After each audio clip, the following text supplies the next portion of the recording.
Boa noite, gente. Tudo bem? Vou tentar colocar aqui o tema.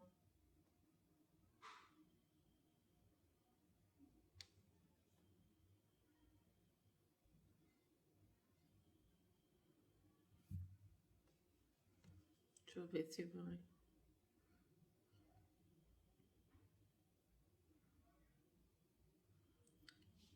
Olha, comi um pão de chocolate. O resto daqui. Deixa eu ver se essa Albina já tá entrando.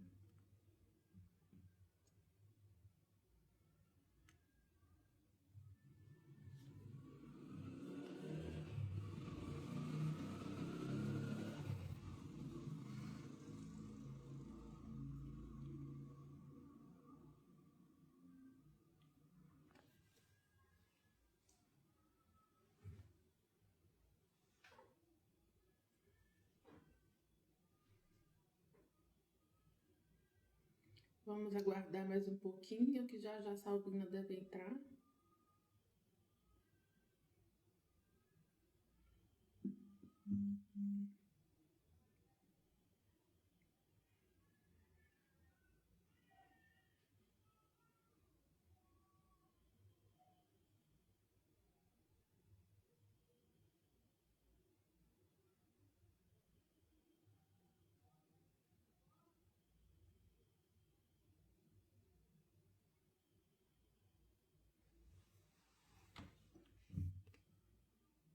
Entrou.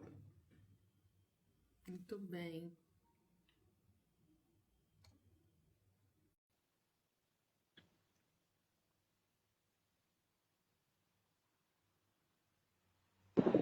Será? Não vai Oi? Não, peraí que nós vamos arrumar. Tá.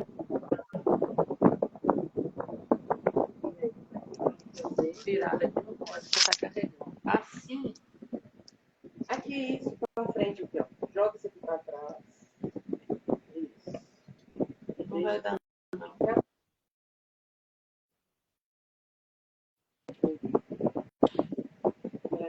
Vou ter que tirar, amor. Vai ter que tirar da sua lado. Se ele avisar que vai cair, aí esse negócio aqui tira também. É porque assim ele fica. Tem um jeito dele ficar. Assim, aqui não tem como. Aí, eu vou carregar.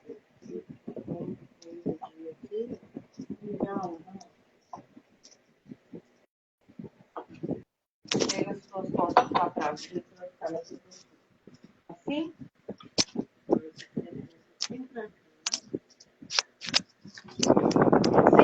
Sim, o fio tá aparecendo, mas. Por isso que eu acho que tem que ver um pouquinho só. Aí eu fico aqui assim. O fio não tá aparecendo. Lá não tá dando pra ver isso aqui, não. Tá aqui, só mais a sombra, ó. É. Tá de boa, tá de boa. Deixa eu ver aqui. Tá me ouvindo, Nanda? Tô. Tá? Tá ótimo. Tá bom? E tá bem clara a iluminação aí também. A iluminação. Você tá me ouvindo? Eu tô te ouvindo. Vamos lá, vamos ver. Você ainda não abriu, não, né? Pro público, não, né? Tá? E? Já? Então deixa vir, deixa o povo chegar. A hora que você quiser começar aí, tá bom? A gente começa a apresentação, viu? Pode se apresentar, tá? Vamos começar Ah, já? já. E aí eu corto os 10 minutinhos que a gente for testando, coloco. Você vai aqui, ó. Me dá aquele livrinho ali, só apoiar esse negócio aqui um pouquinho mais alto, que eu não gosto de ficar olhando para baixo. Deixa eu ver se deu uma melhorada. Ou então, não, tirar. Esse tecido aqui tá atrapalhando. Tirar a capa eu não posso. O espelho aqui atrás vai atrapalhar, Nanda? Olha aí. Vai não. Tá aparecendo só um pedaço dele. Me dá. Deixa eu ver se não tem como. Deixa eu só ver uma coisa.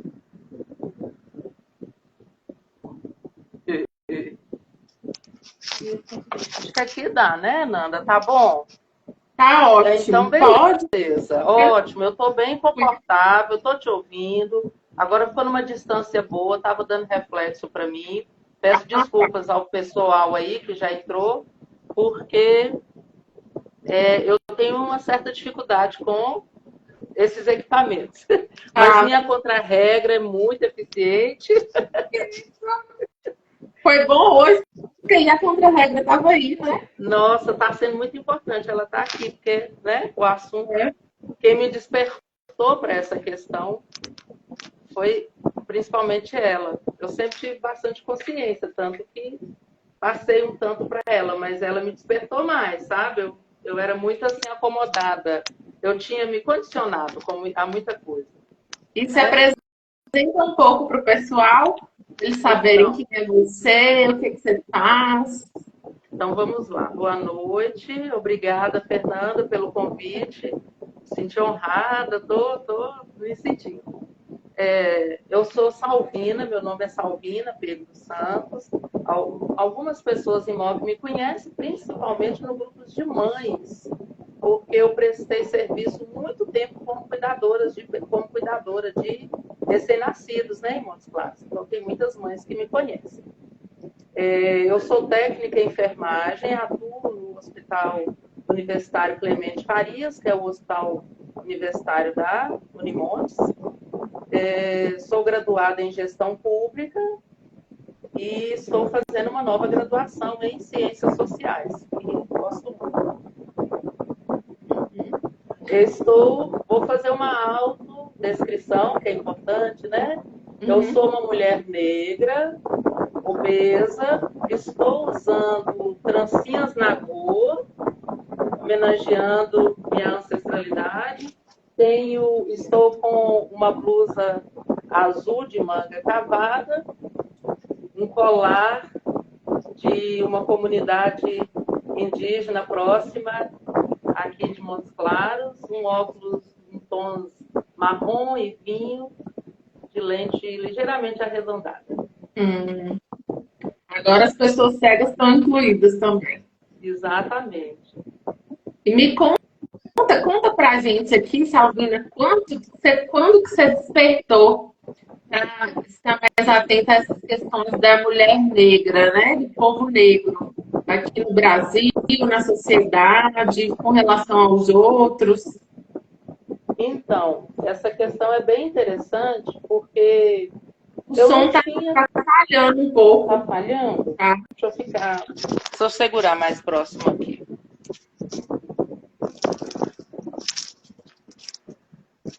Aqui agora vai melhorar. Tá. Melhorou? O microfone estava batendo, eu acho. Agora parou. Parou, né? Beleza.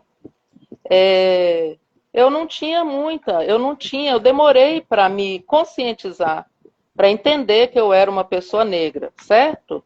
Eu já sabia que eu era uma pessoa diferente, mas em vários outros contextos, inclusive no socioeconômico, né? Eu nasci na zona rural do Vale do Mucuri e fui para a cidade trabalhar como babá, ainda muito nova. Este ano de novo, acho que você vai ter que ficar segurando, assim. Agora, será que é o ventilador que está dando? Então, só um instantinho. Tá. Só um instantinho que eu vou afastar ele. Aí, deixa assim para o lado. Melhorou, Fernanda? Melhorou. Ótimo, é ótimo. Se qualquer coisa você me avisa, que eu vou condicionando aqui. Então, como eu ia dizendo, eu ainda criança, eu saí e comecei a trabalhar em casas, né, de famílias, como babá, e eu não tinha muito claramente, não me enxergava como uma criança negra. Eu me enxergava como uma criança diferente das outras, mas pela questão socioeconômica, né, de não ter, de eu estar trabalhando. Inclusive, eu via outras crianças da minha idade e eu trabalhando, né, para essas crianças, cuidando dessas crianças, mas eu não entendia a questão racial. Até então, era só a questão socioeconômica, que, aliás, estão muito atreladas, né? Sim. Estão atreladas a questão. Essas questões estão atreladas. E depois, com 11 anos, eu fui levada para Belo Horizonte por uma família para morar com eles, morar, assim, por tempo indeterminado. usava-se, era muito comum usarem o termo, vou levar para criar como minha filha. Então, eu fui levada para ser criada como filha de uma família que morava em Belo Horizonte. Eu tinha 11 anos na época. E escola de periferia, né? Era um bairro, classe média baixa. Aí eu comecei, aí sim, no início da adolescência, eu comecei a me perceber algumas diferenças e tal, mas não era uma coisa muito alarmante para mim, não. Sempre bateu mais, sempre foi mais impactante a questão socioeconômica.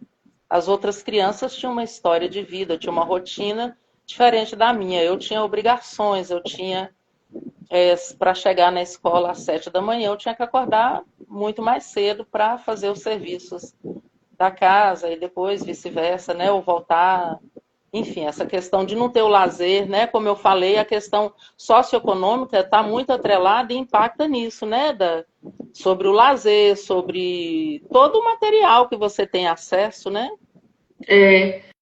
E aí, na verdade, você foi levada para morar como filha, mas você trabalhava, Eu na verdade, né? fui, na verdade, isso, exatamente. Hoje em dia esse termo já é muito conhecido e debatido, inclusive atualmente, infelizmente, tem sido descoberto casos, né, de pessoas que passaram por essa situação e que até hoje vivem, né, subjugadas nessas casas de família, às vezes, na maioria das vezes sem receber salário. Eles usam o termo de trabalho análogo à escravidão. Uhum.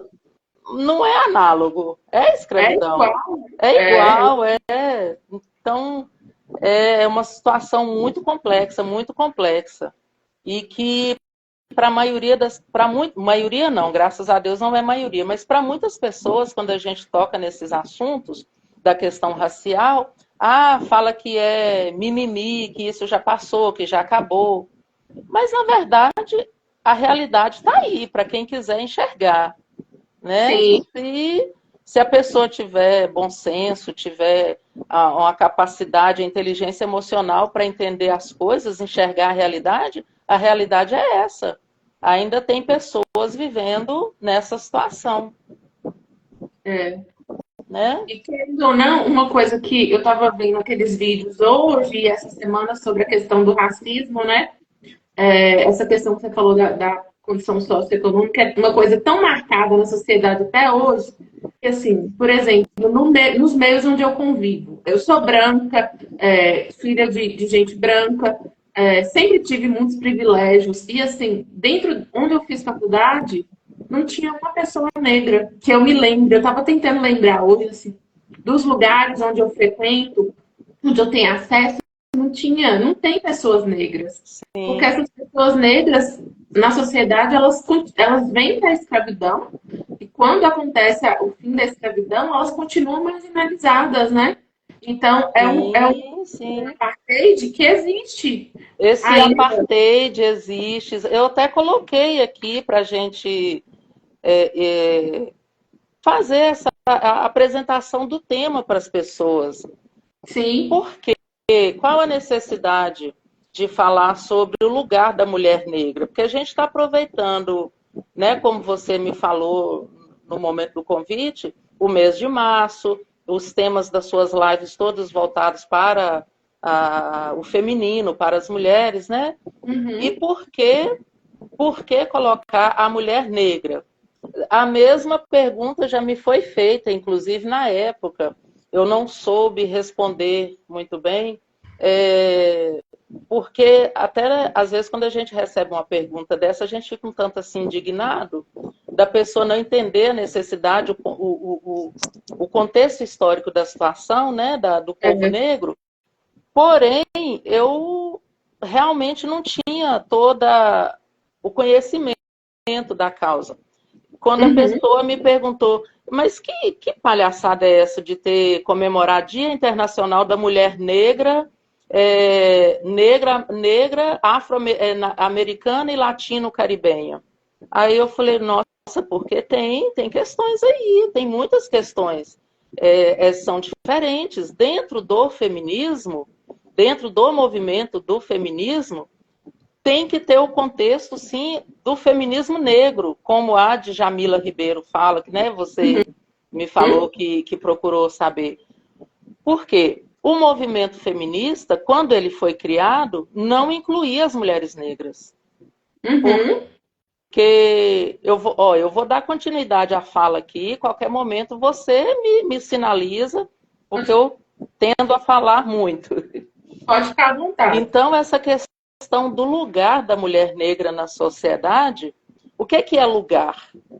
O lugar é o papel que ela exerce, a ação que ela executa, né? A gente não está se referindo só a posições, mas acaba que engloba isso. Como eu falei, a questão socioeconômica é o que mais impacta, né? Quando se quer pontuar desigualdades, a questão socioeconômica é o que mais impacta. É o que mais denota, é o que mais torna visível as desigualdades, né? Então, esse lugar da mulher negra é por quê? Por que é necessário? Porque desde lá atrás, na época da abolição da escravatura, todo o povo negro foi relegado à marginalidade, mas não é nem essa marginalidade só de ficar deixado de lado e ser tipo morar mal, comer mal, era de não ter absolutamente nada, né? E ter os direitos mais básicos, mais essenciais de um ser humano proibidos, contestados pelo Estado na época.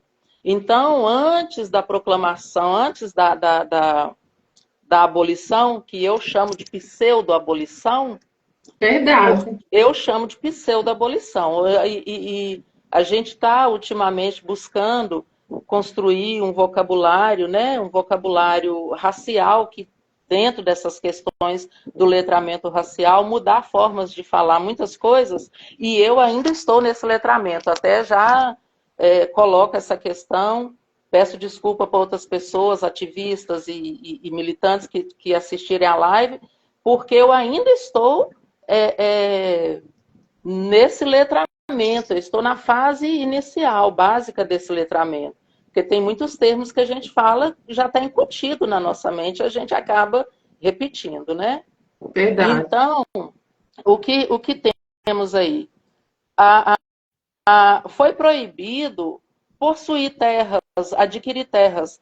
Foi proibido as pessoas negras e filhos de negros frequentar escolas, universidades, a escola básica, era proibido andar na rua, a lei da vadiagem, sabia? A lei da vadiagem proibia as pessoas de andarem na rua, de promoverem qualquer tipo de agrupamento onde elas pudessem trocar ideias.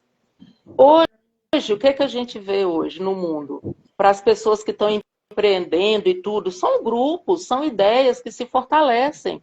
Pessoas trocam ideias, pessoas criam projetos e tal. E naquela época não se podia sequer manter amizades, não se podia conversar. 2, 3 pessoas negras conversando na rua, a polícia tinha a orientação de prender. Era considerado vadiagem, assim como praticar capoeira, que era o lazer da pessoa negra. Voltamos naquela questão dos direitos fundamentais, incluindo aí o lazer, né? O samba foi proibido durante muito tempo. Hoje em dia as pessoas amam o carnaval e ninguém entende assim, né? Ninguém procura saber a origem das coisas e o quanto é significativo, representativo para o povo negro. Então, todo o povo negro foi deixado à margem mesmo, né? Foi segregado, esse apartheid, como você falou. Então, vamos lá. Imagine uma pirâmide de colocações, né? Assim como a gente tinha aquela pirâmide social da Idade Média, que era vassalos, senhores feudais, burguesia, nobreza, a monarquia, os reis e o clero, no topozinho. Então, vamos imaginar aqui a questão de gênero e raça. aqui em cima, no topo dessa pirâmide, estão homens brancos. Abaixo deles estão mulheres brancas. Por quê? Daí a justificativa do surgimento do movimento do feminismo. Esse feminismo surgiu para as mulheres adquirirem equidade. Eu não gosto também de usar o termo igualdade. Nós não queremos ser iguais aos homens. Em alguns casos eu falo até Deus me livre, né? E aí os homens brancos, as mulheres brancas, aí depois vem homens negros, e cá embaixo, na base dessa pirâmide, estão as mulheres negras. Por quê? Porque temos o contexto racial e temos o contexto de gênero. Aí, dentro desses dois contextos, homens estão sempre acima, né? Tendo uns privilégios, digamos assim, umas garantias, né, maiores do que as mulheres. E aí ainda temos o homem negro abaixo da mulher branca, sim, porque homens negros, em geral, recebem menos do que as mulheres brancas no mercado de trabalho, são menos valorizados. E na base de tudo, como dizem, no chão de fábrica, é que está a mulher negra. Porque você filtra a questão racial e entra na questão de gênero. Se em todos os ambientes o homem está sempre acima da mulher, por que não? Dentro do povo negro também. Inclusive, o sistema patriarcado que está sendo debatido, né, discutido e rebatido agora. Mas essa mulher se submetia a toda essa escala que está hierarquicamente acima dela. Sim. E aí, o que a gente tem nessa mudança de... Você quer fazer alguma colocação ou eu posso continuar? E veio aqui uma lembrança aqui de que essa mulher, ela era tão subalternizada, não sei se existe essa palavra, mas ela era colocada tão inferior que era mulher que se via, inclusive, para deitar com os senhores, né? Então, sim. Ela tinha a obrigação de ser escrava, ela trabalhava na casa, às vezes ela trabalhava no campo e ela ainda servia de mulher para os senhores, né? Sofia... A mulher, ela era abusada de todas as formas, né? A mulher de todas negra. as formas. E aí tem assim, igual, por exemplo, tem um questionamento, dá licença, eu vou tomar uma aguinha. Claro. Tem um questionamento do livro do Gilberto Freire, que o livro se chama Casa Grande Senzala, onde ele descreve todo esse processo aí,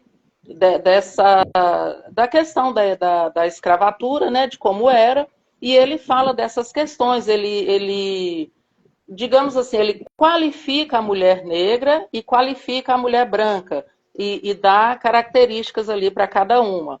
A mulher branca era considerada na sociedade como um ser frágil, delicado, que merecia todo o cuidado, proteção dos homens, né? Já a mulher negra, sempre considerada que não era respeitada, nunca foi, e nessa questão aí dela ser abusada pelos seus senhores, Gilberto Freire descreve a forma como os homens a viam na época. A mulher negra era a mulher fruta, que é aquela coisa suculenta, vistosa, chamativa, que dá água na boca para degustação. Por quê? Porque na cabeça dos homens, eles podiam degustar a mulher que eles quisessem. E eles tomavam escravas para serem amantes, né? Não é nem amante, era prestar serviço sexual. E tem uma crítica sobre essa questão que fala, mas muitas mulheres gostavam desse papel. E um amigo meu, um colega meu falou, eu queria matar Gilberto Freire porque ele falou isso. Eu falei, não, meu amigo, é verdade isso. Não é uma coisa de outro mundo, é verdade. Por quê? Entre você trabalhar na roça de sol a sol, um sol escaldante, ferindo as mãos, sangrando, passando fome. Existia os escravos que eram selecionados, para trabalhar dentro da casa, né, da casa grande, servir as amas de leite, as damas de companhia, as cozinheiras. E entre essas aí, as mais jovens, mesmo tendo uma função de ama de leite ou de dama de companhia das sinhás, eram usadas pelos senhores para satisfazer essa lascívia, esse fetiche, né? Sobre o corpo da mulher negra.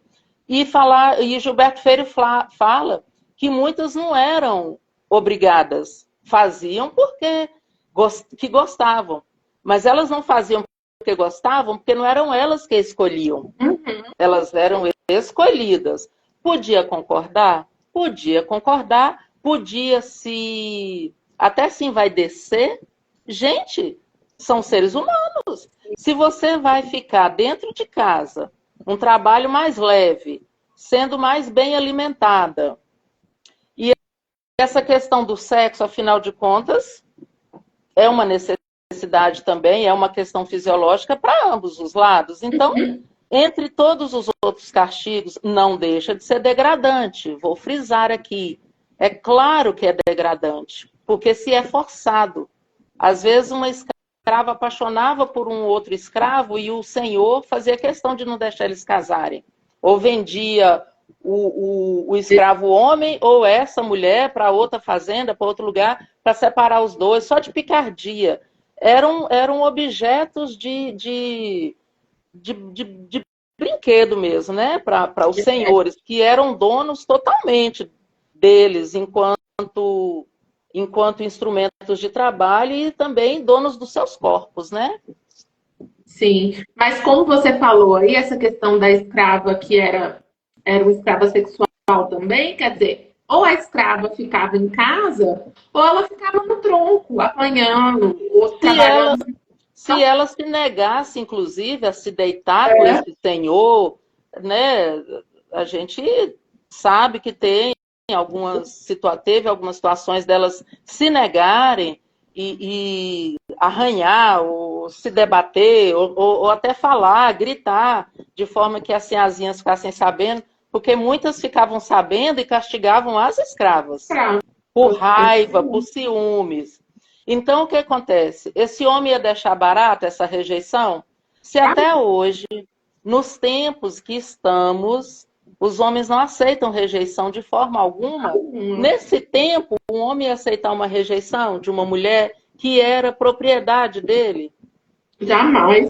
Né? Não ia deixar. Então, inclusive, quando a gente falou aí dessa descrição que o Gilberto Freire dá, eu lembrei desse livro aqui, ó. Não sei se está dando reflexo. A Escrava da Noite? A história de Sojourner Truth. Sojourner Truth. Essa mulher foi escrava nos Estados Unidos e tem toda a história aqui. E ela escreveu esse livro. E eu não sou uma mulher, essa frase é famosa no feminismo negro, porque ela via essa diferença de tratamento para as mulheres brancas e para as negras. As brancas super protegidas, valorizada a honra, né? Os homens, toda a sociedade zelava pela honra de uma mulher branca. E já as negras podiam ser abusadas e subjugadas, e podia dormir em qualquer lugar, e podia, né, aquela coisa, por exemplo, assim, lá, né,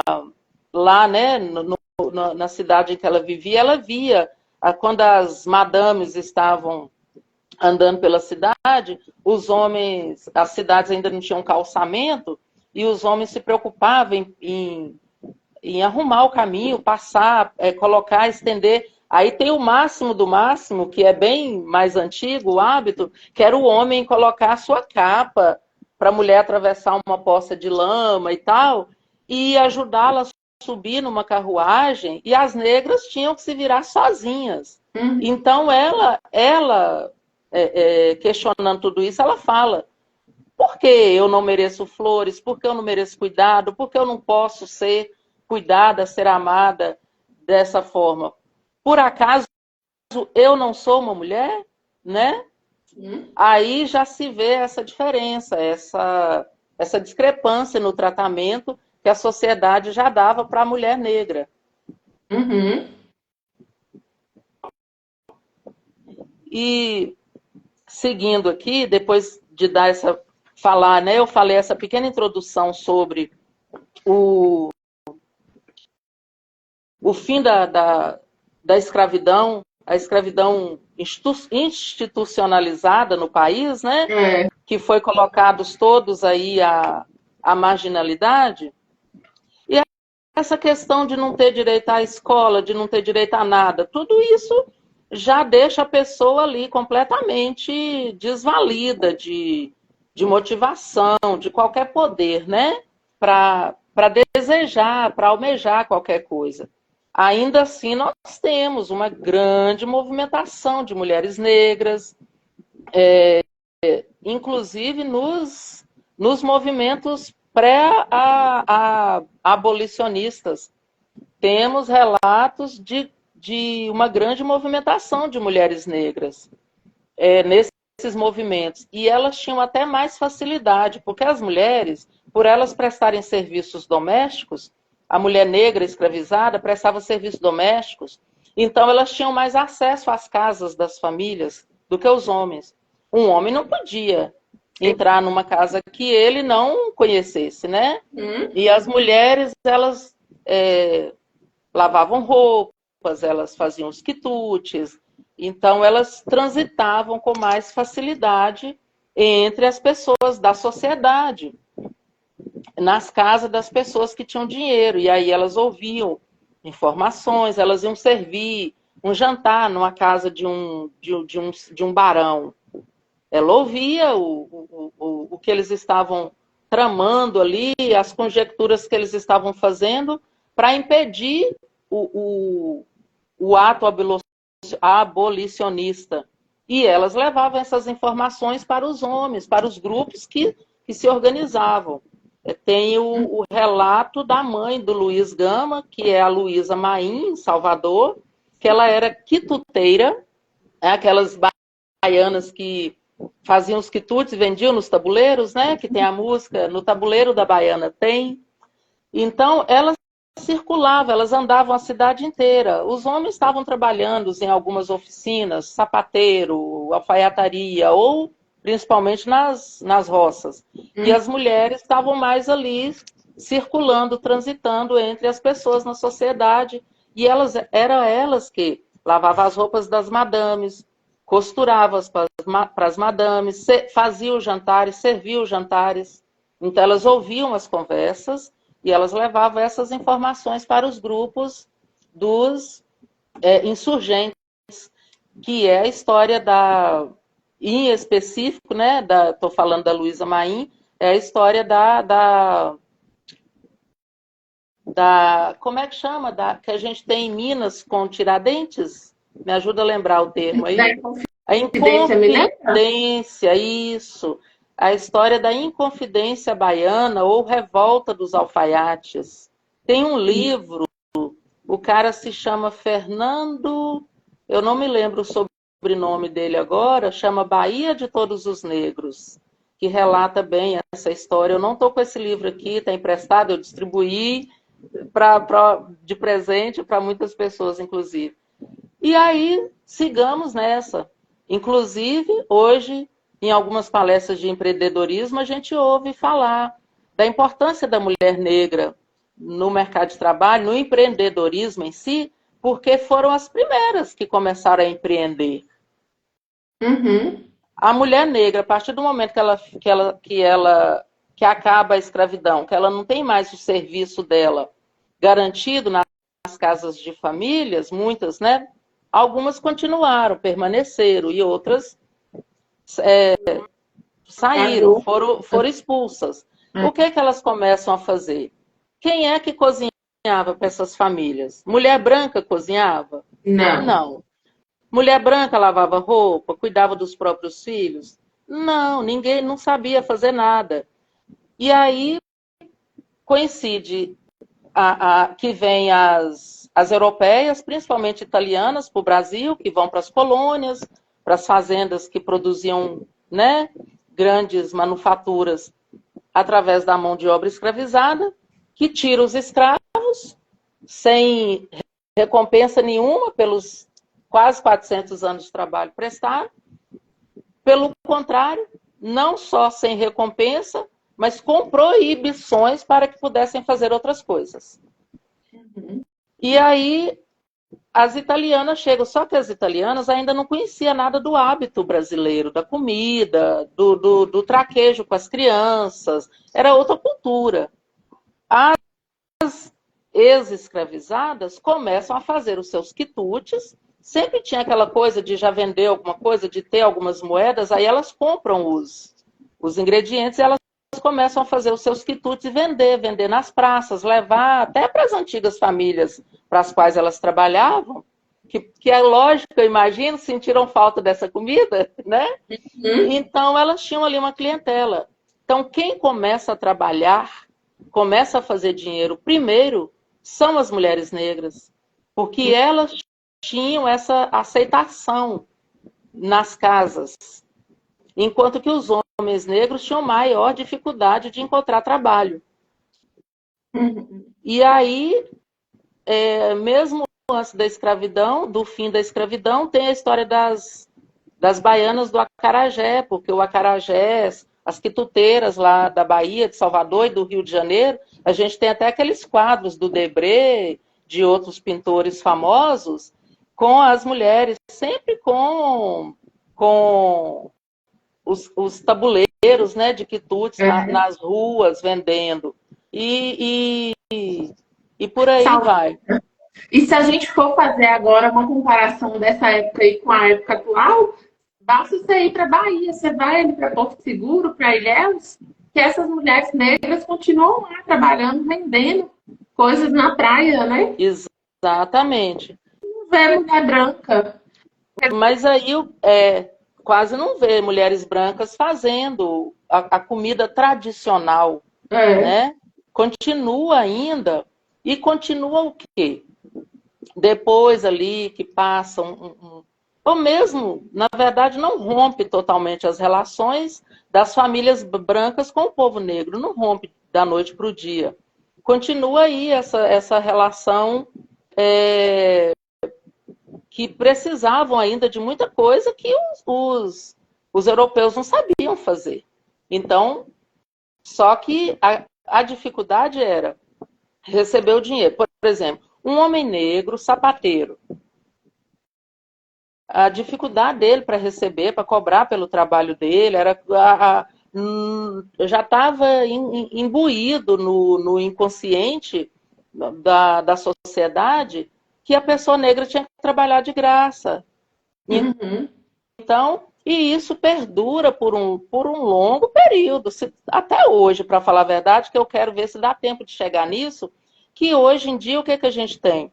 A grande maioria de pessoas em trabalhos menos valorizados são pessoas negras, especialmente as mulheres. Uhum. A grandíssima maioria de empregadas domésticas e ressaltando que não é desvalorizando o trabalho, Não. é enfatizando que é um trabalho extremamente desvalorizado, porque é um trabalho que ninguém quer fazer, é um trabalho extremamente cansativo e fundamental. Porque se uma mulher, você não tem filhos ainda, mas imagina, se coloque no lugar de uma mulher que tem filhos e que quer seguir a carreira dela. Ela só consegue fazer isso se ela tem alguém de confiança para cuidar da casa dela, para cuidar dos filhos dela. Ela Sim. precisa de uma pessoa para auxiliá-la. Aí essa mulher assume a responsabilidade com a casa dessa terceira pessoa, deixa a casa dela, que ela só tem às vezes o domingo para cuidar, e isso agora, bem recente. Agora. Porque a PEC das domésticas fez 11 anos o ano passado, gente. Nós temos uma década de direitos das domésticas respeitados. Uhum. E antes trabalhava-se muito mais para ganhar muito menos. Eu acho que hoje ainda se ganha muito pouco. É um trabalho tão difícil, tão desgastante, tão cansativo. Porque se não fosse, tinha muita gente querendo fazer, né? Não tem ninguém querendo fazer, ninguém quer fazer. Aí, e as mulheres, mesmo as mulheres que ficam em casa, que nem a... Temos algumas mulheres, né, de classe média, baixa, que ficam em casa, não é remunerado, né? É um serviço que é cansativo, que é desgastante. É uma grande responsabilidade, é de grande responsabilidade, e nunca foi bem remunerado. Eu falo por experiência própria, que você sabe da minha história. Eu fui empregada doméstica, todas as minhas irmãs foram empregadas domésticas, e assim, eu trabalhei até os 20 anos de idade sem ter salário, sem saber o que era salário. Então, só há 10 anos atrás é que se aprova a PEC das domésticas com salário mínimo. E aí, ó, pra você ver, a gente trabalhava muito mais, porque a maioria dos casos, a gente morava na casa das famílias. Então, você não tinha nem o domingo. Às vezes você tinha folga. Às vezes a gente tinha folga a cada 15 dias para visitar a família. Não era todo domingo. Quem tinha, né? Porque muitas nem tinham. Então, assim, era uma mulher que mesmo quando ela tinha filho, às vezes ela levava o filho pequeno para o trabalho, amamentava, botava para dormir e continuava trabalhando. Não tinha direito aos 4 meses de licença maternidade, não existia. Não tinha lei nenhuma para garantir direito algum. Não tinha férias, não tinha 13º, não tinha nada. E a gente trabalhava muito mais, a gente trabalhava de domingo a domingo. Não tinha horário para chegar e sair do serviço. Você dormia ali na casa, o que acontecesse.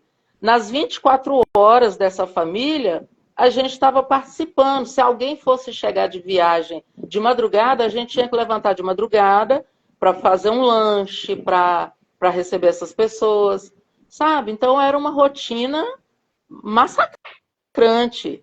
E só tem 10 anos. Olha só tem 10 anos de PEC das domésticas. É uma situação, é muita desvalorização, né? Sim, é um absurdo, né? Quer dizer, tem quanto tempo que acabou a escravidão? Não acabou, né? 10 anos só. Exatamente. E ainda tem muita gente que pensa assim, não, mas agora tá ótimo, porque agora melhorou, gente, melhorou, mas ainda tá longe de tá ótimo, né? Sim. E o que a gente vê também, só fazendo um adendo aqui, é que, assim, as que não se sujeitaram a ser empregada doméstica também continuam no trabalho doméstico como faxineira. Porque às vezes quer ganhar uma renda um pouco maior que a faxina proporciona, mas vive sem condição nenhuma de estabilidade, não tem como pagar o INSS, não tem como se programar para aposentar, não tem 13º, não tem férias. Então, assim, será que a PEC realmente validou os direitos, né?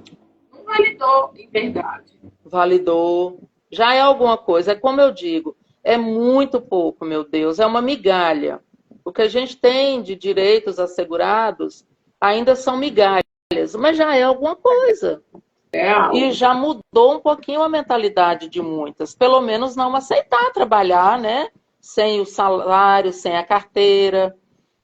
Porque você já vai pagando o seu INSS para aposentar. Antes não tinha isso. Não se pensava em direito nenhum para a mulher.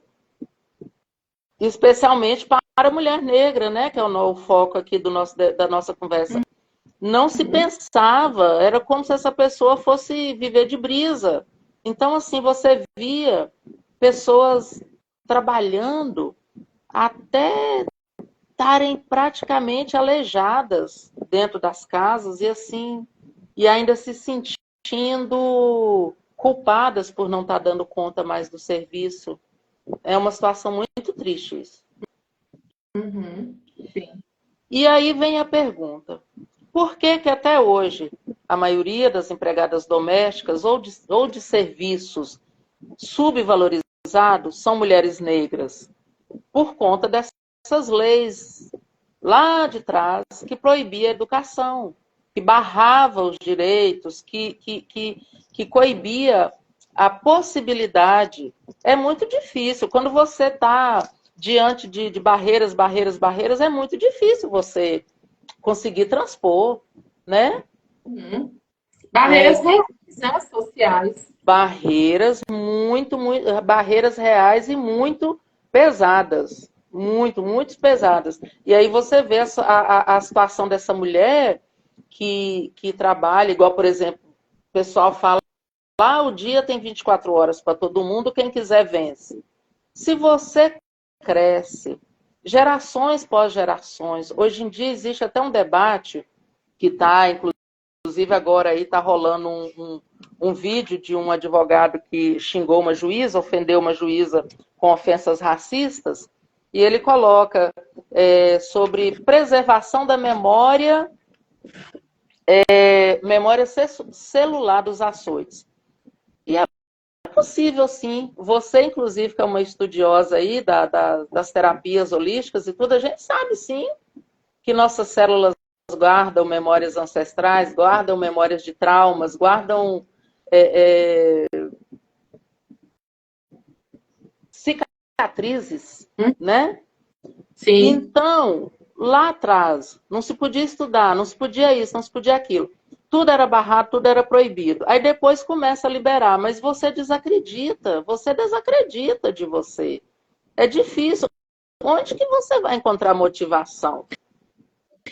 Sal, agora sobre essa questão da educação, assim, se você for entender bem, fazendo um comparativo do que a gente conversou aqui no início, assim, até hoje, quer dizer, então os negros estão à margem da sociedade. A mulher negra mais ainda marginalizada, né? Uhum. Mas aí você vai ver o sistema de cotas, né? Que é um sistema que vem para o negro, para o índio, né? Para os deficientes.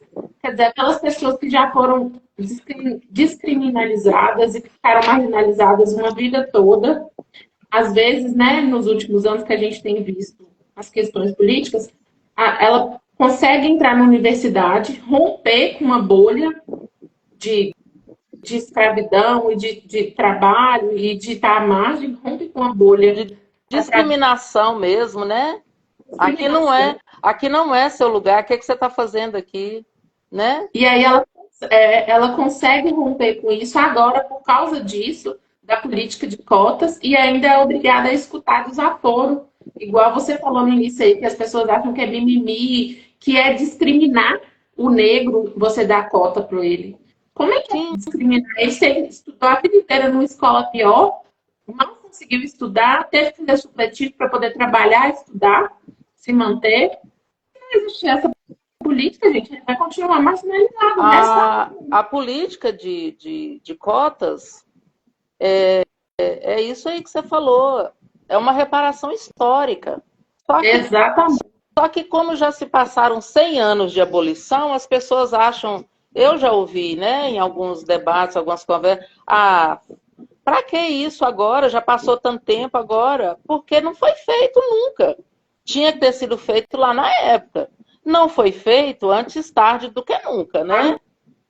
E é uma reparação histórica, sim, porque a lei garante escola para todo mundo. E não havia. Inclusive, depois passa a ter escola. Gente, quando forma as periferias, as favelas, não tinha escola nas periferias. As escolas antigas, os colégios estaduais e municipais antigos, geralmente eram sempre nas regiões centrais da cidade, com nome de pessoas importantes no cenário social, político dessa cidade. Não existia escola em periferia, não. Muito tempo depois é que foi se colocar a escola em periferia, porém sem qualificar adequadamente. Era só para cumprir uma regra, cumprir lei, cumprir uma exigência legal, para não ser não ser, como é que fala? Indicado, né? Penalizado diante da Constituição. Mas é um faz de conta, minha gente. É um faz de conta. Tanto que até hoje, as escolas de periferia, infelizmente, parece preconceito, pode até algumas pessoas ficarem chateadas comigo, mas é verdade. Recebe menos recursos. Uhum. Se você vai numa escola famosa, que é numa região mais central, onde tem filhos de pessoas. Agora não tanto, porque agora as escolas particulares tomou conta. E cresceram tanto que até se popularizaram um pouco. Tem algumas escolas particulares um pouco mais populares, que as pessoas dão conta de pagar com muito esforço. Mas não tem como negar que a escola de periferia ela é abandonada. Sim. Você vai numa escola de periferia, se não tem quadra de esporte, quando tem, tá aquela coisa abandonada, sabe? É marginalizado. Não tem como dizer que não é. Porque é a realidade, é só ir lá e constatar. É ver com os próprios olhos. Não tem como negar. Então, daí o que acontece? Se você não tem uma boa base educacional, se você cresce sendo introjetado na sua mente que você nasceu para servir, que você é serviçal, que você só serve para fazer tal serviço, tal atividade, é difícil romper essa bolha. É muito difícil. Os coaches estão aí, à torta e à direita, falando de motivação, de que você tem que acreditar em você. Sim, se para a sociedade no geral isso é importante e é válido, imagina para o povo negro, que foi mantido o tempo todo naquele lugar de subvalidação ou de total invalidação. É extremamente difícil. E outra coisa que é muito importante, que às vezes até dentro da sua própria comunidade, da sua família, quando você quer romper essa bolha, quando você manifesta o desejo de estudar um pouco mais, de melhorar de vida, as pessoas te olham torto, fazem críticas, porque é difícil, você sair da zona de conforto é difícil, você sofre críticas, tem a contribuição religiosa também, que sempre falou que não ser rico não é importante, é melhor ser pobre e humilde do que não sei o quê, é mais fácil um camelo passar no buraco de uma agulha do que um rico entrar no reino do céu. Isso foi uma teoria dos coaches lá dos séculos passados, para manter o povo negro ali condicionado à obediência, à servidão. Era a tentativa mesmo. É uma espécie de lavagem cerebral que é feita para a pessoa se conformar, se adequar, se encolher ali dentro daquele espaço que vai reduzindo cada vez mais. Romper com isso é muito difícil. Você tem que encarar olhares, você tem que responder questionamentos ou ignorar, aprender a ignorar, porque não é fácil. Não é fácil. Aí contra um sistema aí de séculos, né? O sistema ainda é muito resistente. Muito, muito, muito.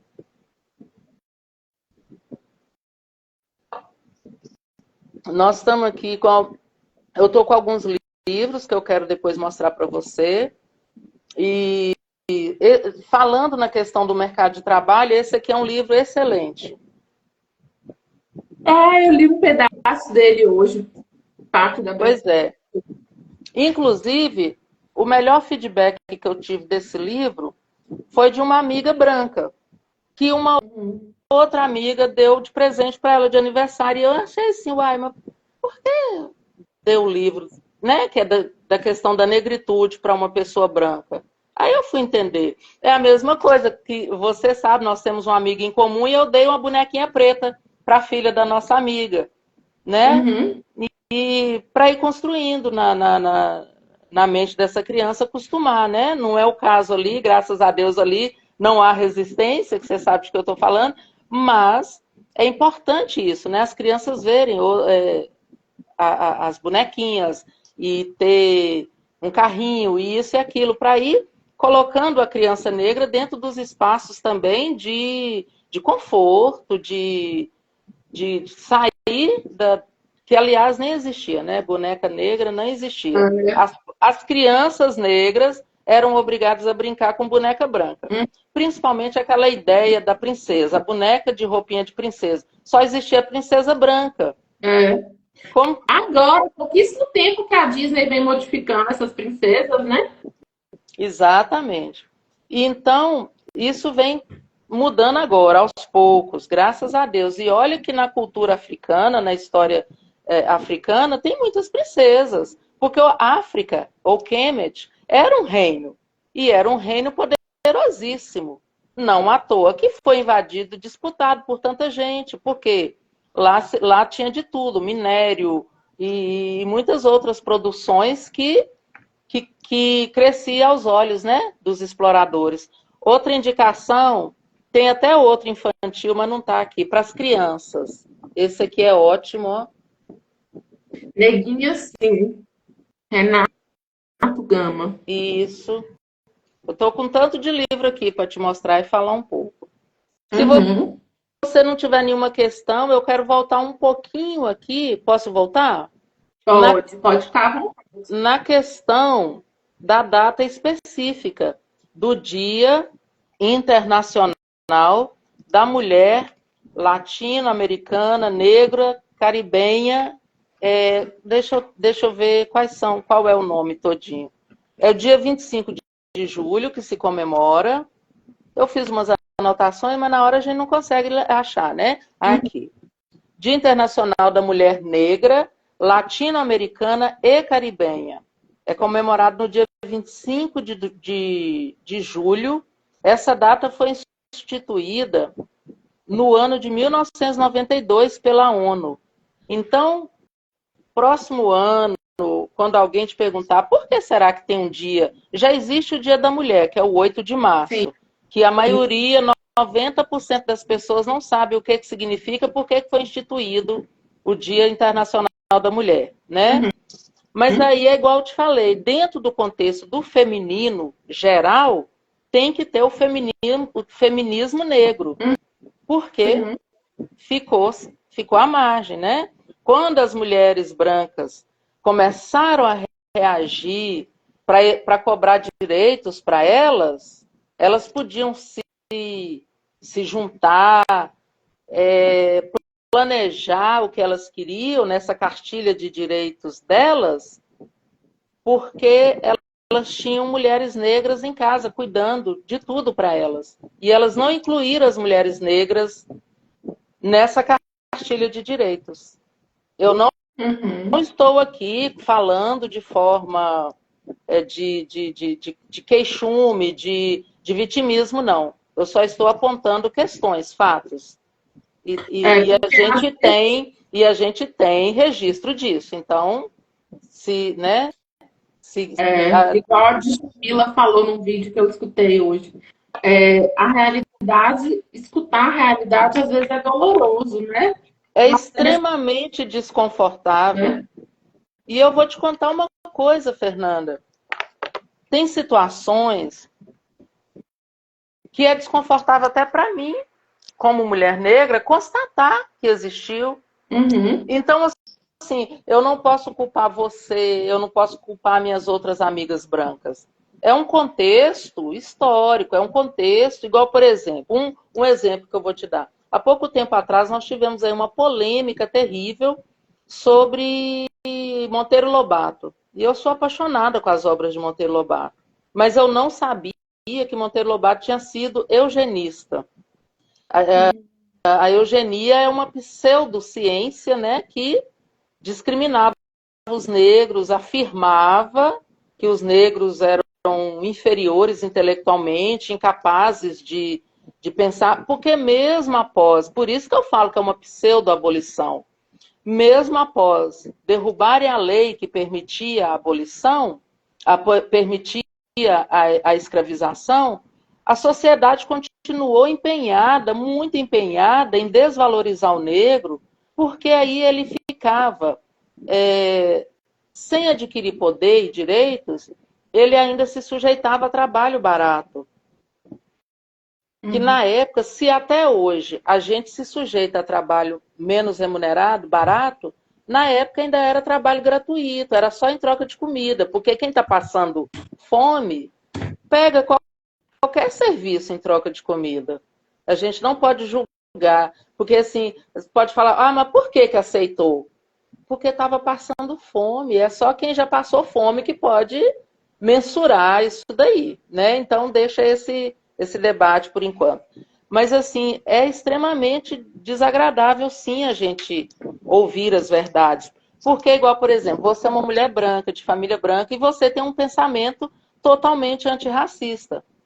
Né? Eu te conheço já há quase 10 anos. Sim. Então,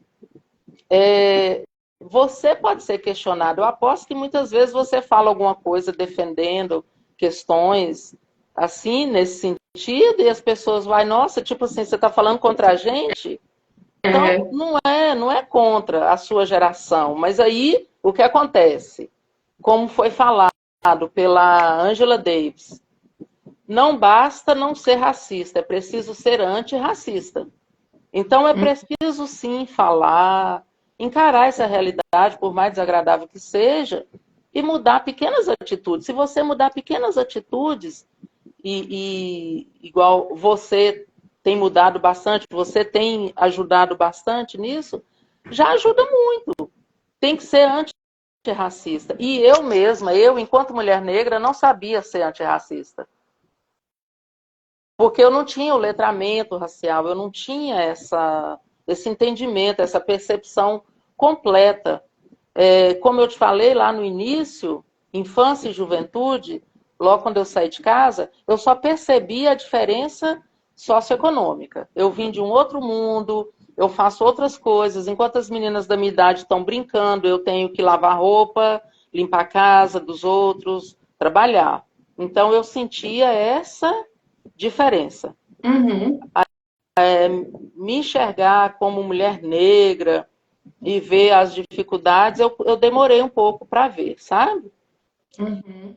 E aí, essa data, Dia Internacional da Mulher Negra, Latino-Americana e Caribenha, foi necessário, foi um encontro de mulheres e foi essa lei foi apresentado o projeto de lei, foi outorgado pela ONU, ou seja, não nasceu aqui num grupinho, num chá, num happy hour de um grupo de mulheres, não. É porque os dados do mundo inteiro, imagina, aqui na nossa cidade mesmo teve, né, situações há pouco tempo, que a gente tem, como eu falei, a questão da raça está inserido na questão de gênero, ser mulher é um fator de risco, né? Então, várias mulheres do mundo inteiro que trabalhavam com essa questão de analisar dados da situação da mulher, o que elas constataram? No mundo inteiro, os índices de violência atingiam muito, muito mais, em grande escala, proporcional, mulheres negras. Então, tinha que ser feita alguma coisa para isso, né? E aí entra a questão, tá tudo interligado, a questão socioeconômica entra, porque quando você tem dinheiro, você anda de carro, você não se expõe em ponto de ônibus, você não se expõe em transporte público, enfim. Quando você tem dinheiro, você mora em bairros que tem mais segurança, quando você tem dinheiro, você tem, enfim, tudo. Né? Você se garante mais, você se protege mais. Então, tá tudo associado aí. Gênero, raça, economia e situação socioeconômica e situação cultural, que eu também não gosto mais de chamar de situação cultural, eu gosto de chamar de situação, questão educacional. Porque cultura é uma coisa diferente de cultura e educação. São situações diferentes, né? Tem muita gente analfabeta, cheia de cultura, de conhecimento, E não tem o estudo, não tem a questão educacional. Falei de gente analfabeta, eu lembrei da escritora, que agora está sendo muito valorizada, que é a Carolina Maria de Jesus, que era semi-analfabeta Sim. e escreveu livros importantíssimos. Eu li na adolescência, não, no início da juventude, e eu fiquei admirada, que eu falei, gente, é uma mulher preta, pobre, mora na favela e pode escrever um livro, que incrível, né? A questão da representatividade. Na época não tinha esse nome, né? Hoje em dia eu sei. E só agora, só este ano passado, final do ano passado, para ser bem exata, que eu fui estudar um pouco mais sobre Carolina e descobri que ela era uma grande ativista política. Olha, eu não sabia disso. Pô, nem eu. Então, tá vendo assim, é uma mulher da minha raça que significou muito para mim, mas eu não sabia muita coisa dela, porque também não é publicado, não é falado muito, né? É vendido mais a cultura branca, a cultura de outros países, e a questão da negritude inclui todos esses vieses aí. Então, esse grupo de mulheres lá reuniram e apresentaram esse projeto para a ONU com esses dados. São dados alarmantes de mulheres negras, latina e caribenha, vítimas de violência, tanto doméstica quanto violência social, no geral, né? Uhum. E aí se estabeleceu a data, a ONU, depois de avaliar tudo, os dados, a gente tem estatística, claro, né? Não foi assim, só porque eu acho que não. E instituiu o dia 25 de julho como o Dia Internacional da Mulher Negra, negro, latino-americana e caribenha. Então, esse fator chama atenção para a questão socioeconômica. E aí a gente já veio falando aí no início, né? Tudo era proibido, cheio de barreiras. Não podia ter terras. Você podia trabalhar, juntar algum dinheiro para comprar uma terra, você não podia. A pessoa negra não podia ter terra no nome dela.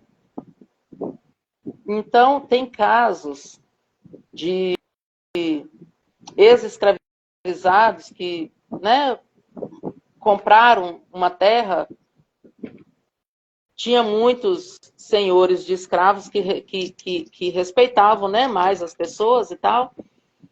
E como não podia pôr em nome dele, do ex-escravizado, a terra, mantinha no nome dos senhores, porque eram terras até do senhor mesmo, que vendia para ele ali um sítio, e deixava lá para usufruto. Só que acontecia o quê? Às vezes o senhor de terra, o senhor morria, e o filho ou neto dele não respeitava esse acordo com a família do ex-escravizado, que acabava tendo que sair, abandonar esse local e ir embora. Não se podia ter terra. Quando você não tem direitos resguardados, fica muito difícil. Você está solto no espaço, sem paraquedas. Onde é que você vai se apoiar? Que tipo de segurança, de garantia que você vai ter, né? Não tem violências, né? São vários tipos de violência, não é só a violência física, exatamente. Você lembrou muito bem. Tem alguma questão que você... Mostra mais livros pra gente. Sim. Se você quiser falar também sobre filmes, né? Que tem essa questão da negritude. Adoro. Tem a parte das músicas também, né? As cantoras. Esse aqui você leu um pouquinho sobre ela. Deixa eu pôr aqui, deixa eu ver se está enquadrado na minha tela. Lugar de Fala, de Jamila Ribeiro. Uhum. Essa tá assim, fazendo um grande trabalho, né? Sim. Eu tenho... Esse aqui eu ainda não li. Eu li só uns pedacinhos, porque são poesias em formato de cordel, com desenhos maravilhosos. E é uma escritora jovem, negra. Heroínas Brasileiras. Jarri de Arraes. Uhum. Para quem gosta, olha, É lindo, né? As ilustrações são muito lindas. Vou passar aqui de novo. As ilustrações são muito lindas. Esse eu ainda não li todo, li só alguns. Esse daqui é de Beatriz Nascimento, que é uma grande pensadora negra. E essas mulheres aqui, que são da época de Carolina Maria de Jesus, mais ou menos, elas são assim... Eu falo, gente, se Carolina tivesse tido a oportunidade de estudar, então, tinha sido um fenômeno. Fenômeno. Porque eu estou lendo agora, que eu ganhei de presente o ano passado, esse aqui de Sueli Carneiro. Eu te aconselho a pesquisar sobre ela. Ela é muito atuante. Escritos de uma vida. Se eu afastar aqui dá. Sueli Carneiro, Escritos de uma Vida. Ela conta a experiência dela. No Pacto da Branquitude, a Cida Bento conta a experiência dela também, que ela passa em concurso público, primeiro que ela tem um currículo excelente e nunca é chamada. Ou é chamada por conta do currículo, que na época colocava só o telefone no currículo, não tinha e-mail, não tinha essas coisas, né? Aí eles viam o currículo dela muito bom e ligavam, e marcavam entrevista. Mas quando chegava na entrevista e viam que ela era uma mulher negra, falavam que era difícil e tal, não sei o quê, parará, tarará. Então, ela se dedica a estudar e passar num concurso. E aí, mesmo sendo concursada, ela ainda enfrenta dificuldades no ambiente de trabalho e na atuação dela no ambiente de trabalho, ela vê a diferença da forma de atendimento, né, no setor público ainda para pessoas negras. E coisa que infelizmente também eu constatei, né? Eu atuo como técnica de enfermagem no hospital universitário e ainda tem mitos sobre a mulher negra, sobre a pessoa negra em si, de falarem que são pessoas mais fortes, que sentem menos dores. Então existe assim menos cuidado com a dor dessa pessoa, da pessoa negra. Sim. Acreditando-se que são pessoas fortes e resistentes. E é triste ver isso, né? E é muito triste ver, e principalmente porque a maioria dos meus irmãos e irmãs de cor ainda não sabem queixar, não sabem pedir, talvez por essa coisa de estar incutido na cabeça de não ter direito. Sim. De pedir, não sabe exigir, né? Não sabe exigir. Aí, mais uma vez, a questão socioeducacional, porque quando a pessoa é mais bem informada, ela já chega exigindo que ela sabe que ela tem direito, né? Sim. E a grande maioria das pessoas negras, como são pessoas mais simples, de classe social mais simples, eles não sabem exigir o que lhe é de direito, o que a lei lhe garante. E muitas vezes ficam ali calados, sequer manifestam a dor, porque acham que está dando trabalho. Ou então é tão subjugado por si mesmo, por essa cultura, que não quer incomodar, né? Não quer. É uma ideia de incomodar, de incômodo, sabe? De querer ser invisível, de achar que está recebendo demais, que não pode exigir mais do que isso. Enquanto que as pessoas brancas não têm essa dificuldade de achar, será que eu posso isso? Não, as pessoas geralmente falam, eu quero isso assim, assim. Aí, se é algo que não pode realmente, a gente é que tem que informar e orientar como é que tem que ser feito. A questão, por exemplo, de acompanhantes no hospital, acompanhantes nos blocos cirúrgicos, bloco obstétrico. A minha experiência de 10 anos em bloco obstétrico marcou a observação nessa diferença, sabe? De tratamento e de solicitação, né? A demanda da pessoa preta é sempre menor do que a exigência da pessoa branca. Porque a pessoa branca, ela cresce num ambiente de direitos garantidos. Então, ela não entende, nunca que passa na cabeça dela que ela não tem direito a algo. É. Enquanto que a pessoa negra agora que está despertando, gente, agora que está despertando para os seus direitos, para a sua cidadania verdadeira. E aí, ainda muitos, principalmente os mais velhos, né, tem uma dificuldade para aceitar as coisas assim, e a gente fala, nossa, como se fosse assim algo extraordinário aquilo que está sendo feito, ou de agir como se fosse um favor que tivesse. Não, o SUS, principalmente, né, se tratando de SUS, é para todo mundo, é universal. Porque a gente não tem plano. Não, mas esse é o plano que a senhora paga, que o senhor paga. Todo mundo paga esse plano. Nós usamos mais, mas todos pagam, nós também pagamos. Sim. É direito.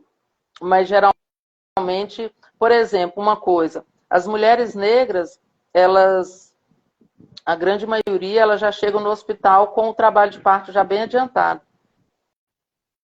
Ou muitas até já chegam em período expulsivo, ou ganham em casa, liga para o SAMU, para o Corpo de Bombeiro, mas às vezes nasce na ambulância, porque ela demora para ir, ela fica... eu vou, eles falam para eu voltar para casa, eu vou, eles falam para... Sabe, a gente ouve muito esse relato de chegar e de não ser tão devidamente examinadas, encaminhada para um exame, enfim. É uma questão até delicada, né, porque temos situações e situações. É claro que não é sempre, não é todo médico, né? Tem médicos maravilhosos que eu trabalhei, inclusive eu não sei se cabe eu citar o exemplo, se eu não vou falar o nome, mas é um médico que no consultório dele nem atende plano, é só particular. E o mesmo atendimento que eu via, eu fui umas 2 vezes no consultório dele, no particular, ele tinha com as gestantes no hospital público, de carinho, de atenção, sabe? Então, assim, é bom frisar também, né, que tem... A questão da humanização, né? Esse livro aqui também, ó, é de Sueli Carneiro. Esse é uma... É preta? Continuo Preta. Continuo preta. É uma frase dela. Essa Bianca Santana A Bianca Santana é uma jornalista que escreveu sobre a Sueli Carneiro. A Sueli é uma grande ativista do feminismo negro, de questões sociais como um todo, mas, claro, buscando mais, que inclusive é bom falar isso também, porque tem uma dessas autoras que fala que quando uma mulher preta consegue um direito para ela consegue um direito para todas as mulheres. Enquanto que mulheres brancas conseguiram direitos para elas, sem incluir as mulheres pretas. Quando as mulheres brancas pensaram lá nos direitos que elas buscaram, né? Lutaram para conseguir, elas não incluíam as mulheres pretas, elas mantiveram as mulheres pretas no mesmo lugar de subalternidade, de desvalorização, prestando serviço para elas. Infelizmente é um erro histórico, sim, né, daquelas pessoas. Porque vem daquele contexto de que, ou seja, acabou a escravidão, mas ninguém ainda enxergava o negro como pessoa, enxergava como objeto de trabalho. Né? Então, elas pensaram em melhorar a situação delas, adquirir direitos para elas, garantir direitos para elas, sem incluir as mulheres negras nesses direitos. Tanto que na época que as mulheres, as sufragistas, quando brigaram pelo voto, muitos homens negros ainda não votavam, porque o voto era só para quem sabia ler e escrever, e muitos homens negros não sabiam ler e escrever. Então, elas ultrapassaram até outros homens, né? Como até hoje no mercado de trabalho, naquela pirâmidezinha imaginária que a gente fez, a mulher branca ela está acima do homem negro em questão de salário. Então, tem uma das autoras, eu não me lembro qual, que falam, quando uma mulher negra se movimenta, ela movimenta toda a estrutura da sociedade. Se não me engano, é Lélia Gonzalez que falou isso. Lélia Gonzalez também é uma fantástica. Tem um livro dela por aqui, que na verdade foi a Sueli Carneiro que escreveu sobre ela. Se eu não achar aqui, a hora que eu achar eu mostro. E isso é fato, porque hoje em dia o que acontece? Principalmente com esse Dia Internacional da Mulher Negra, latino-americana e caribenha, que quando se conquista garantias de segurança física, social para essa mulher, abrange todas as mulheres. Então foi a questão da discrepância de violência para com a mulher negra é que gerou a criação da data, desse movimento. Mas ele abrange todo mundo, né? Esse é um livro muito importante que eu gosto muito, porque essa é uma das primeiras autoras negras. Maria Firmina dos Reis foi escravizada, mas eu não sei por que milagre, circunstância, ela aprendeu a escrever e ela escreveu livros, poemas. Esse é um dos que tem um outro, eu tenho ele, aliás, é junto ali essa edição, mas eu gosto muito desse daí. Esse daqui, ele é maravilhoso. Françoise Verger. Pelo menos essa é a pronúncia que eu consigo fazer. Françoise Verger. Ela trata aqui do feminismo decolonial. Ela começa a abordar desde a Revolução Industrial, a situação da mulher. Ela não está focando na questão negra, puramente. Mas eu trouxe porque eu te falei que o movimento do feminino, o feminismo em si, que é uma questão de gênero, o racismo está dentro dessa briga, dessa luta feminista como um todo. Então, aqui trata a questão das mulheres como um todo, a luta que é, mas como eu falei agora há pouco, não se incluía a mulher negra nesses novos direitos adquiridos, nesses direitos que foram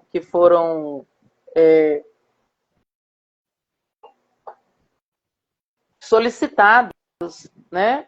Aí por isso que a gente tem até hoje a mulher negra um tanto à mercê desse movimento, e por conta disso também, é claro, da questão socioeconômica e dessa falta de entendimento dos seus direitos e do seu poder, do seu valor enquanto mulher, são mais vitimadas na questão do genocídio, do feminicídio. São mulheres que vivem ali na periferia, com homens que também ganham mal, e aí você sabe muito bem que essa questão financeira, ela gera uma pressão psicológica, gera um estresse maior, e esse homem que às vezes bebe para fugir da realidade, de ver os filhos não tendo uma vida confortável e tudo mais, entre tantos outros fatores, acaba descontando esse estresse em quem? A mulher, né? Exatamente, né? Uma coisa que eu achei interessante também, que uma das autoras, acho que foi a Djamila mesmo, falou numa das coisas que eu assisti, foi que a questão das cores, né? Porque quando a gente foi fazer o título da live, você ainda me ressaltou assim, a mulher negra, não é a mulher preta. Porque a mulher preta é a preta retinta. E a mulher negra tem a parda, né? Junto. Tem é um termo que chama colorismo. Isso, colorismo. Que é essa subclassificação de cor. Agora, quando se fala da mulher negra, é uma classe que engloba todas, né? Todas. Isso. Essa então, é a diferença. Eu, por exemplo, eu sou uma negra retinta. Minha filha não é negra retinta.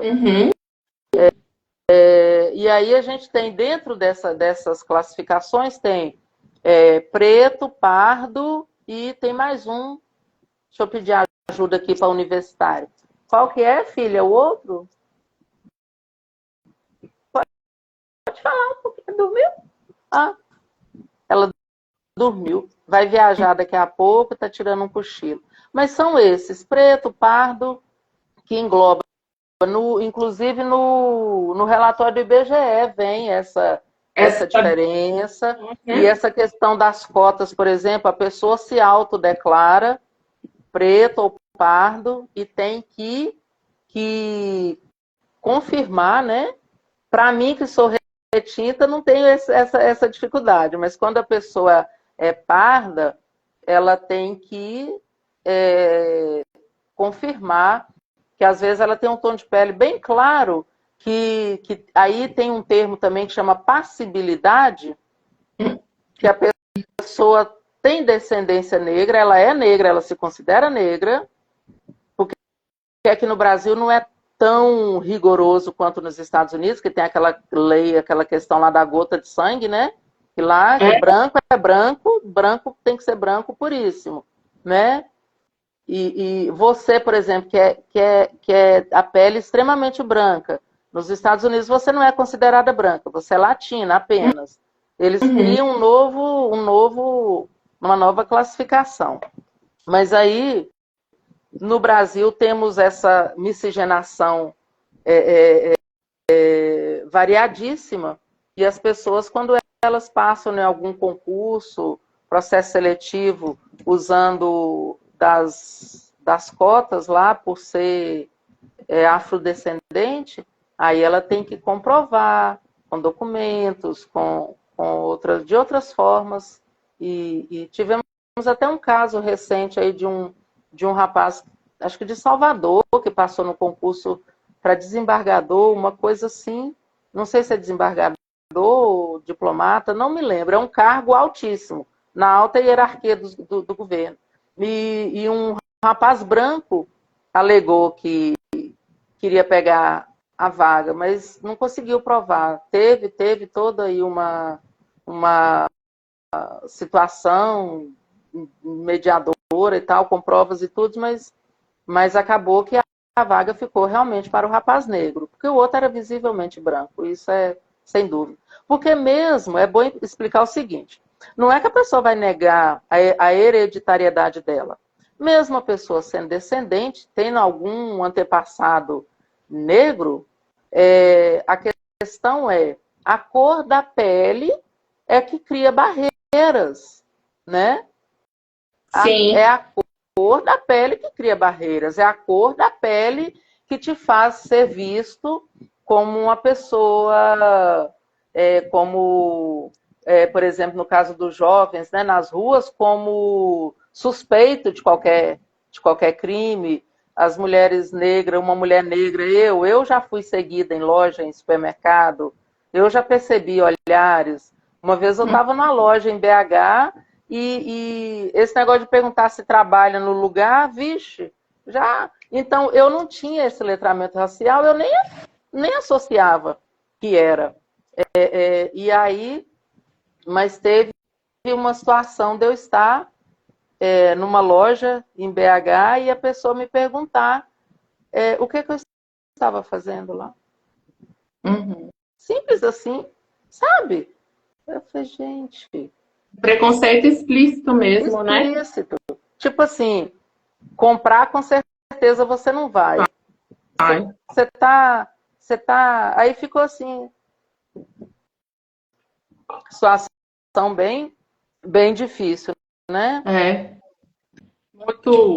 Muito discriminação. Uma coisa que eu ia comentar também é que tem aquela escritora Viola Davis, né? Que ela escreveu um livro, uma autobiografia, e ela fala muito sobre as questões da cor, dos preconceitos, dos abusos que ela viveu ao longo. Eu não li o livro, mas tem uma conhecida que leu, e ela me contou sobre essa questão desse livro, que fala sobre os abusos que ela viveu ao longo da vida, diversos, por ser negra e ser mulher negra, né? Sim, eu tenho ele, inclusive, só que tem emprestado. Eu não li, eu comprei, mas já emprestei para 2 pessoas. E essa primeira pessoa foi impactada, inclusive uma senhora branca também, que pediu para ler, que esse daqui que eu comprei foi por indicação dela. Ah, tá, de Michelle Obama. Michelle Obama também, esse eu já li, a história dela, né? O pai, uma família ali bem estruturada, né? Uma família negra americana, apesar de morar no subúrbio e tudo, mas era uma família ali estruturada, que o irmão praticava esporte, aí lá nos Estados Unidos tem essa cultura, né, de que o jovem que pratica esporte, ele consegue bolsas para... Ele pratica esporte no ensino médio, que seria o nosso ensino médio, e consegue bolsas para a faculdade. Foi o caso do irmão dela. E ela, acho que passou no vestibular, numa das melhores universidades lá e tal. Ela conta aqui a história dela. Que, inclusive, o Barack Obama foi estagiário dela no escritório de advocacia. E é muito interessante. Agora, o da Viola, assim como o daquela apresentadora famosa nos Estados Unidos, eu sei qual que é. Oprah Winfrey, né? Que também já contou a história dela, de que ela foi abusada quando criança. Nasceu, ela é, né, mais velha que as gerações mais antigas. Essa questão de objetificação do corpo negro sempre foi extremamente comum e ficou enraizado no subconsciente. E aí entra essa questão, porque era dentro da família. Porque o próprio homem negro se via no direito de abusar de outra mulher negra, quer dizer, irmã de cor. Por quê? Se o homem branco pode, né? Ou é uma questão do homem mesmo, né? Que é um assunto à parte, um capítulo à parte na humanidade, a mentalidade masculina que não evolui, que até hoje temos casos assim, temos muitos casos. O Brasil tem aparecido muitos casos, principalmente dentro das igrejas, dentro das comunidades, onde a pessoa é um perfil do abusador, ele atuar em ambientes, em situações onde ele ganha a confiança da família. Até nos conselhos tutelares já teve muito caso de se descobrir abusadores no conselho tutelar, porque era onde são professores que têm acesso às crianças, que ganham confiança. E hoje em dia está, graças a Deus, com a internet tem muita coisa que não presta, mas também, por outro lado, a internet facilita as pessoas fazerem provas, criarem provas e divulgarem as coisas. Né? E esse lugar de fala que a gente está falando aí, né? Sim.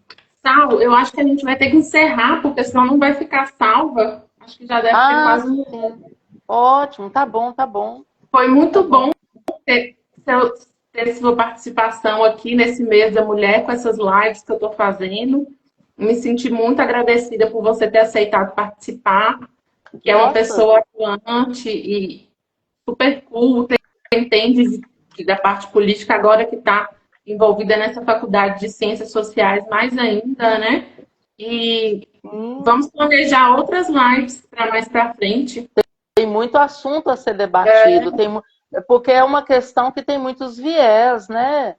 Igual eu falei, tem a questão socioeconômica, educacional, gênero, dentro da questão de gênero, do feminismo como um todo, aí depois mulher e homem negro também, só tem outras questões, é como um todo. E hoje na sociedade, graças a Deus, como a Djamila fala, hoje a gente está tendo lugar de fala. E ela fala mais ainda, que antes, quando a gente conseguia um lugar de fala, a gente falava, mas ninguém ouvia. Então, o lugar de fala, às vezes, até tinha, mas não tinha, era ouvidos para as nossas questões.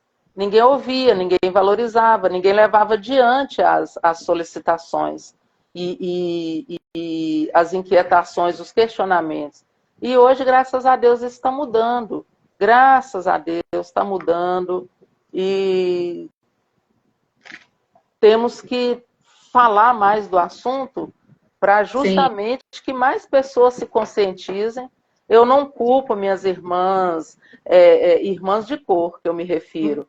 Eu não culpo as outras mulheres negras, muitas mulheres negras que ainda não se conscientizaram da importância do saber, desse esclarecimento, dessa conscientização e de assumir postura, porque é também complicado. Você assumir postura, muitas vezes você se torna alvo, você se Sim. torna, você recebe críticas, né? Você fica Mas, exposto mesmo, né? mas eu estou otimista, porque o movimento começou e acredito que não vai retroagir. As novas gerações estão mais antenadas que a gente, estão mais seguras, estão mais confiantes, conscientes do seu poder, do seu lugar de fala, do seu lugar de pertencimento, de valorização. Então, acredito que da agora para frente só melhora. Também acredito num futuro de mais esclarecimento, né? De mais direitos e mais esclarecimento, principalmente para as minorias. E como tudo que é novo, é uma ideia aparentemente nova, né? Não é tão novo, mas ganhou visibilidade agora, esse debate do feminismo negro.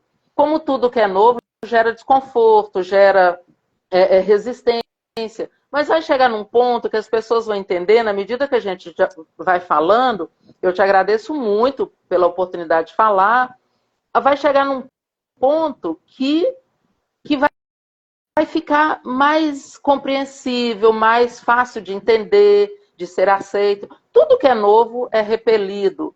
É pelo menos assim, espera um pouquinho, deixa eu entender do que vocês estão falando, o que é isso, deixa eu ver se eu concordo. Então, quanto mais a gente falar, eu agradeço muito a oportunidade, e se tiver novas oportunidades, eu virei com prazer, foi uma honra.